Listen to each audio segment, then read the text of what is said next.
на нас недостасува запознавање на Бога. Запознавањето на Бога на човек му дава нешто што никогаш самите од себе не можеме да го добиеме или да го имаме. Оние кои што ќе го запознаат Бога, нив ги красат три доблести. Прво ги краси радост. Што значи зборот Евангелие? Што значи? Радостна вест. Ние христијаните, кај год да се наоѓаме, кај год да одиме, секогаш треба од нас да излегува радост. Ако не, значи нешто со нас не е како што треба. Второ, што ги краси христијаните, тоа е нивната добрина.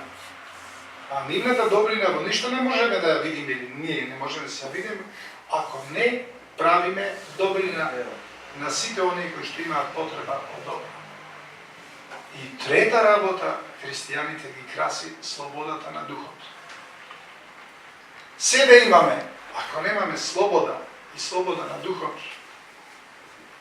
оние, за жал, кои што се наоѓаат позади решетки, може имаат тие за јадење, за пиење, па и друштво таму ќе најдат. Ќе добијат и цигари, некои сега и разни други средства, па и за пиење нешто ќе најдат.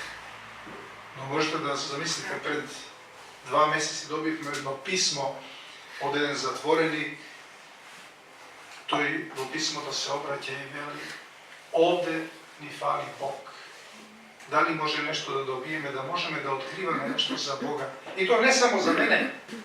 Тој човек беше една позната личност. Значи, ние сакаме да знаеме за Бога. Ние немаме друг пат, друго средство од каде што можеме да знаеме повеќе за Бога, освен од ова света книга. А за Христа никаде повеќе не ќе можеме да знаеме од овој дел од ова света книга. Тоа е Новиот Завет. Кога размислуваме и тоа за Бога во Света Троица, за Бог Отец, за Бог Господ Исус Христос и за Бог Светиот Дух. Ако така постојано размислуваме, ние тогаш сите имаме проблеми. Другарот на господин Симеон има тежок проблем. Но ние знаеме дека овде не сме вечни.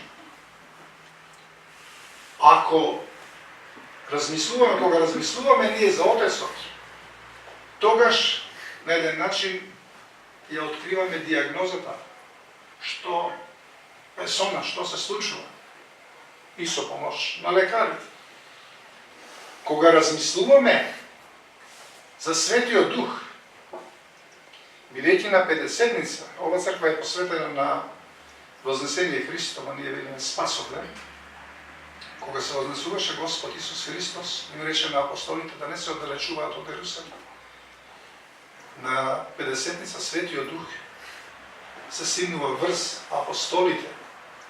И таму во Евангелието, бидејќи апостолите биле обични, прости рибари. Но Христос им вели да не се плашите. Светиот Дух ќе биде со вас. Значи ние, може би во православната црква, малку му оддаваме значење на Светиот Дух. Светиот Дух е, како Господ е Отецот диагноза, Светиот Дух е како мелем за нашите, или лек за нашите рани. А кога размислуваме за Христа, ништо не е поважно од Христос. Он е лекот и излекувањето за нашите рани. Апостол Павле вели: јас од ништо не се плашам од смртта, само бидејќи он беше оној кој што го гонеше Христа, ама откако го открив, го запознав Христа. Поентата ми е не за знаење за Христа, за знаење за Бога, туку за познавање на Христа, за познавање на Бога. Што поседуваат оние што вистина го запознале Христа? Значи, на прво место, тие луѓе што го запознале Христа и го засакале така како што ни представе, тие поседуваат посебна ревност и чувство на љубов постојано да се со Христа. А тоа најдобро ќе го изразиме само ако ние постојано сакаме да се сретнеме со Христа. И кога ги заврши сите своји зборови, кон народот што слушаше влезе во Капернаум, а слугата на еден стотник беше тешко болен на умирање, кога многу го сакаше. Па штом слушна за Исус, ги прати кај него старешините јудејски, молејќи го да дојде и да го спаси слугата негов. А тие кога дојдоа кај Исус, го молеа усредно и му велеа: достоен е да му го направиш тоа. Зашто го сака нашиот народ и синагогата, тој ни ја направи. И тргна Исус со нив, а кога веќе беа близу до куќата, стотникот ги прати пријателите кај него говорејќи: Господи, не труди се, зашто не сум достоен да влезеш под мојот покрив. Затоа и себе си не се сметав за достоен да дојдам кај тебе. Туку кажи само збор и мојот слуга ќе оздрави. Зашто и јас сум човек под власт, а имам и подчинети војници.